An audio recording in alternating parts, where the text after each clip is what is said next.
भारतीय हिंदू संस्कृति में कई ऐसी पुस्तकें और पुराण हैं जो भविष्य में होने वाली घटनाओं का संकेत देती हैं। कुछ इनमें से इतनी विख्यात हो जाती हैं कि श्रद्धालुओं की दिलचस्पी उस बात में और ज्यादा बढ़ जाती है। पर क्या आपको पता है कि भगवान बद्रीनाथ का पवित्र मंदिर कई दशकों के पश्चात वहां पर नहीं रहेगा? अपने कान खुले रखें, क्योंकि आज आप कुछ ऐसा जानने वाले हैं जिसे सुनकर आप निश्चित ही हैरान हो जाएंगे। बात करते हैं सबसे पहले बद्रीनाथ की। उत्तराखंड के चमोली जिले में बद्रीनाथ मंदिर स्थित है। इसे बद्री नारायण मंदिर भी कहा जाता है। यह मंदिर अलकनंदा नदी के किनारे पर है। मंदिर भगवान विष्णु के स्वरूप बद्रीनाथ को समर्पित है। यह सुप्रसिद्ध 4 धामों में से एक धाम है। पौराणिक मान्यताओं के अनुसार जब गंगा नदी धरती पर अवतरित हुई तो यह 12 धाराओं में बट गई। इस स्थान पर जो धारा बटी वह धारा अलकनंदा के नाम से विख्यात हुई और यह स्थान बद्रीनाथ भगवान विष्णु का वास बना। लेकिन पुराणों के अनुसार ये श्री भगवान विष्णु का स्थायी निवास हमेशा नहीं रहेगा। विष्णु पुराण और भविष्य पुराण के कुछ अंश के अनुसार एक समय ऐसा आएगा जब यहाँ पर भगवान निवास करना छोड़ देंगे और बद्रीनाथ धाम से ही कुछ दूर जाकर बस जाएंगे। मान्यताओं की माने तो एक बड़ा प्राकृतिक और आध्यात्मिक बदलाव होगा जब वर्तमान बद्रीनाथ मार्ग पर जय विजय पहाड़ आपस में जुड़ जाएंगे और जोशीमठ नरसिंह मंदिर में विराजमान भगवान नरसिंह की मूर्ति खंडित हो जाएगी। तब भगवान बद्रीनाथ के दर्शन भविष्य बद्री में होंगे, जो तपोवन मार्ग पर स्थित है। यहाँ पर अभी यात्रियों को पैदल 6 किलोमीटर चलना पड़ता है। कारण सामान्य है। अभी कई लोगों को इस रहस्य के बारे में पता ही नहीं है, जिसकी वजह से यहाँ तक कोई भी साफ मार्ग नहीं बनाया गया है।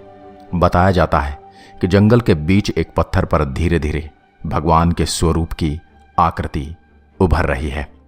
इस भविष्य बद्री में भी पूजा अर्चना विधिवत रूप से हो रही है। यहाँ बड़ी संख्या में श्रद्धालु पहुंचते हैं और भगवान के सामने नमस्कार करते हैं। भविष्य बद्री में जहां भविष्य में भगवान बद्रीनाथ भक्तों को दर्शन देंगे, वो स्थान जंगल में देवदार के वृक्षों के बीच है। भविष्य बद्री के पुजारी सुशील डिमरी बताते हैं कि धीरे धीरे इस पत्थर पर भगवान की दिव्य आकृति और बद्रीश पंचायत के सभाओं के सदस्यों की आकृति उभर रही है। वो बताते हैं कि वो नित्य ही इस प्रतिमा की पूजा करते हैं और सालों से इस चमत्कार को घटते हुए देख रहे हैं। धार्मिक विषयों पर लिखने वाले और उस पर शोध करने वाले कई बुद्धिजीवी बताते हैं कि दिव्य और आकर्षक रूप से भगवान बद्रीनाथ की मूर्ति यहाँ पर दृष्टिगत हो रही है। कहते हैं कि मान्यताओं में जो बात कही गई है वह स्पष्ट हो रही है और मूर्ति जिस दर से अपना स्वरूप बदल रही है उसके अनुसार भी ये उसी समय पूर्ण होगी जिस काल में पुराणों ने घटना की जानकारी दी है। आप में से कई लोग आतुर होंगे कि इस भव्य जगह पर कैसे पहुंचे, तो आज हम आपको उसकी जानकारी भी देते हैं। जोशीमठ से 15 किलोमीटर तपोवन तक सड़क मार्ग है। यहाँ से रिंगी होते हुए भी भविष्य बद्री जा सकते हैं। वर्तमान में तपोवन मार्ग पर सलधार नाम की एक जगह है, उस स्थान से भी भविष्य बद्री के लिए मार्ग जाता है। सलधार से 6 किलोमीटर पैदल चलने के पश्चात ही आप भविष्य बद्री पहुंच पाएंगे। रिंगी तक सड़क जा रही है, परंतु इसके आगे कच्चा जंगलों का रास्ता है। वहां से भी 5 किलोमीटर दूर पैदल भविष्य बद्री जाना होगा। वर्तमान में सुभाई गांव में भविष्य बद्री के संकेत का मंदिर है। यहाँ पर वर्तमान में पूजा होती है। वर्तमान स्थिति की बात की जाए तो भविष्य बद्री बिल्कुल बेहद जंगलों से घिरा हुआ एक बहुत ही कठिन मार्ग वाली जगह है। यहाँ तक कोई भी वाहन नहीं आता और इसी कारण से इस बात को जानते हुए भी कई श्रद्धालु बाबा के दर्शन नहीं कर पाते। लेकिन उस समय हम आपको आपकी स्क्रीन पर भविष्य बद्री की कुछ सबसे दुर्लभ तस्वीरें दिखा रहे हैं। जी हाँ, यही है भविष्य के बद्रीनाथ, जिनका रूप अभी धीरे धीरे उभर कर सामने आ रहा है। और वहीं कुछ वर्षों के पश्चात कलयुग में भगवान यहाँ पर अपने दर्शन देंगे। श्रद्धालुओं का मानना है कि यहाँ पर अगर भगवान को फूल चढ़ाकर माथा टेक कर पूरी श्रद्धा से कोई वस्तु मांगी जाए तो उनकी इच्छा अवश्य पूरी होती है।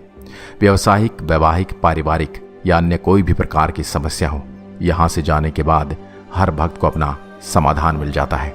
इसी कारणवश दूर दूर से इतने दुर्गम रास्ते को पार करने के बावजूद इतना जोखिम उठाते हुए भी भक्तजन यहां पर आते हैं। अब आप ही बताइए, इस प्रकार का श्रद्धा भाव क्या कोई आम बात है?